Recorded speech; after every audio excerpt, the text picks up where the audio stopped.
হবিগঞ্জের বানিয়াচংয়ে বৈষম্য বিরোধী ছাত্র আন্দোলনের ৯ জন নিহতের ঘটনায় করা মামলার আসামি ও আওয়ামী লীগ নেতা গণেশ দাসকে গ্রেফতার করেছে পুলিশ। শনিবার সন্ধ্যায় উপজেলার মারকুলি বাজার থেকে বানিয়াচং থানা পুলিশ তাকে গ্রেফতার করে।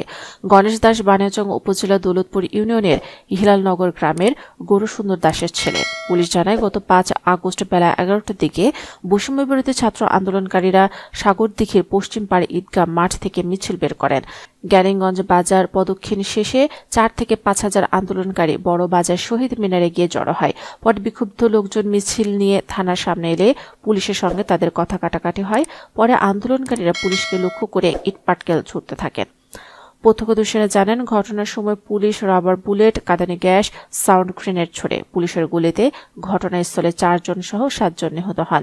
এ সময় ভিডিও ধারণ করতে গেলে বিক্ষুব্ধরা এক সাংবাদিককে পিটিয়ে হত্যা করে আন্দোলনকারীরা। এরপর বিক্ষুব্ধ জনতা থানার উপপরিদর্শক সন্তোষ চৌধুরীকে ছিনিয়ে নিয়ে পিটিয়ে হত্যা করে। পরদিন গুলিবিদ্ধ আরেকজন হাসপাতালে চিকিৎসাধীন অবস্থায় মারা যান। এই ঘটনায় নিহত ৯ জনের পরিবারের পক্ষ থেকে ও এএসআই সন্তোষ হত্যাকাণ্ডের ঘটনায় পুলিশের পক্ষ থেকে ও আহত একজনের বাবার পক্ষ থেকে মোট ৩টি মামলা দায়ের করা হয়। এসব মামলায় আসামি প্রায় ১০,০০০। এসব হত্যা মামলার তদন্তকারী কর্মকর্তা বানিয়াচং থানার উপপরিদর্শক জাহাঙ্গীর আলম জানান, গণেশ দাস 9 মার্ডার মামলায় ১৫২ নম্বর আসামি। রোববার তাকে হবিগঞ্জ আদালতে হাজির করা হবে।